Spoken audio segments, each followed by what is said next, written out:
సత్యసాయిబాబా గారు ఒక ఉదాహరణ చెప్తుండేవారు. వెనకటికి ఓ పిల్లాడికి ఎప్పుడు చూసినా పూర్ణత్వమే, అంటే అన్ని సున్నలే వచ్చేవి. ఎవరో ఒక ఆయన దగ్గరికి వెళ్ళి అడిగాడు, నా అలా ఉపన్యాసం చెప్పిన ఆయన, ఆయన నాకు మార్కులు రావట్లేదు, ఏం చేయమంటారు? విఘ్నేశ్వరుడిని పూజించబోయే. ఆయన విఘ్నేశ్వరుడు బొమ్మ ఒకటి పెట్టి అగరత్తుల పాపం 30 రోజులు తిప్పి పరీక్షకి వెళ్ళాడు, మళ్ళీ సున్నా.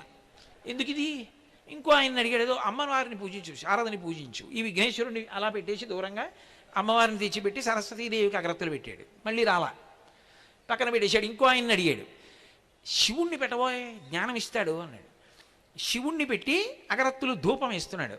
ధూపం వేస్తుంటే ధూపం ఎక్కడేశారో అక్కడే ఉంటుంది, ఏమిటి అలా పోతుంది గాలిలో పొగ వెళ్ళిపోయి. ఈయనకి మార్కులు ఇవ్వనటువంటి దేవుళ్ళు ఉన్నారే, విఘ్నేశ్వరుడును సరస్వతీదేవి, అక్కడికి పోయింది. ఈయన ఆ రోజున ఇలా ధూపం చూపిస్తూ ఇలా చూశాడు. అన్నన్నన్నన్నా ఒక్క మార్క్ ఇప్పించలేదు కానీ ధూపం పీల్చేస్తున్నారా అని గబగబా వెళ్ళి 2 ఉత్తరీయాలు తీసుకొచ్చి విగ్రహాల ముక్కులకు కట్టేశాడు. గభాలన విఘ్నేశ్వరుడు సరస్వతీదేవి లేచారు. లేచి ఒరే నిన్ను అనుగ్రహించామన్నారు. ఆయన తెల్లబోయిదేడి, ధూపం వేస్తే నాకు ఎప్పుడూ పలకలేదు, ముక్కులు కడితే పలికేది ఏమిటన్నాడు. ధూపం వేసినప్పుడు మేము విగ్రహాలని ధూపం వేసావు, ముక్కులకి గుడ్డ కట్టినప్పుడు మేము ఉన్నామని నమ్మి గుడ్డ కట్టేశావు, ధూపం పీల్చేస్తున్నామని. మేము ఉన్నామని నువ్వు నమ్మితే కదరా మేము అనుగ్రహించాము. మేము విగ్రహాలంటే నిన్నెలా అనుగ్రహించాం, విగ్రహంగానే ఉన్నాం. ఇవాళ ముక్కు గుడ్డ కట్టావు, మేము ఉన్నామని నమ్మావు, ఏ భావనతో